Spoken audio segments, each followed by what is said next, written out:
welcome back to the shop. We're here again at J-Tech, and we're going into Engines 2, dealing with fuel management. Right, Ray? That's right. So today we're going to go over and show a engine that I've done in another video, talking about the Thermo King, the little engine that could. One of the teachers was trying to get it started and couldn't do it, and basically a group of us guys who were pretty much done with everything in class got together, and the teacher said, here, work on this engine, get it running. So we went ahead and did it. After about, I'd say, 4 days, we found the fuel problem that was going on with it and fixed it, raped another Thermo King, took its parts, put it on there, got it working, and it ran smoothly. There was a small knocking, but it turned out it was coming from the cylinders because the rings were sticking, so the cylinders were knocking around on the inside, and they got the cylinders cleaned up and put back in, and now we're started on another engine, same design, and getting that working. So here's the first engine of the little engine that could. So this is a little 3-cylinder Thermo King engine, and basically this would sit inside the reefer unit, and this would run and power the refrigerant and the condenser coils. So the part of the engine we're talking about is over here on the fuel system. So here's the fuel system. Here's the housing where we were having trouble with. This is where the governor was. This is the solenoid. So here's the solenoid. Here's where the governor was. Here's the accelerator. And this is the fuel pump right here. So this is a mechanical fuel pump. Basically some valves on the inside that are spring-loaded, driven by a cam that comes across, and as that cam spins, every lobe that hits pushes up on the spring and opens it up, allowing the fuel to come in and go into each line. So as one cam hits, pressurizes, it opens up, fuel comes into this one. As the next one rotates around and lifts it, it'll go in here, and so on, and it's all timed to each of the cylinders. So there's 3 cylinders, 3 lines,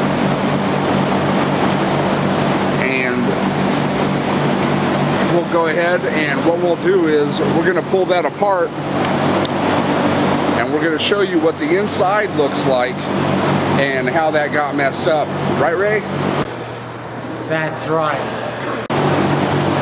That's right. All right, we will cut from here. I'll show you a little bit of the inside, and then we'll come right back. All right?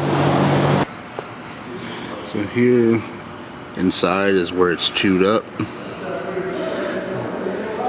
Basically the governor would overspin because this plate wasn't holding the cap in, and so it would spread out, overspin, and chew out the inside of this aluminum housing, causing aluminum shavings, which would then go to this. This is the fuel pump. And those shavings would sprout out under here where the cam lobes would hit these, pressurizing the pump at each of the fuel lines, and also allowing the fuel to go.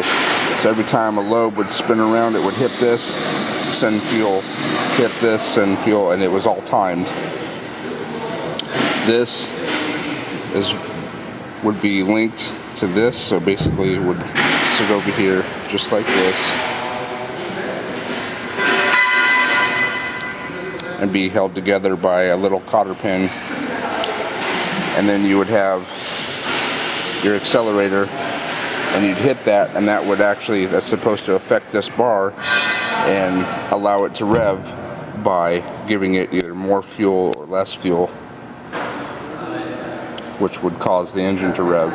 But all those metal shavings came in here, clogged this up. This should slide back like butter, and it's stiff, really stiff.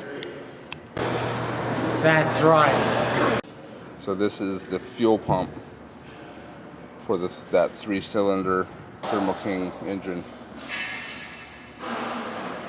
And this is the solenoid that, through the wiring, when you start it up, would allow this to start up and idle, and then at idle, it should just sit, but instead it was over revving because this plate wasn't holding the governor in place.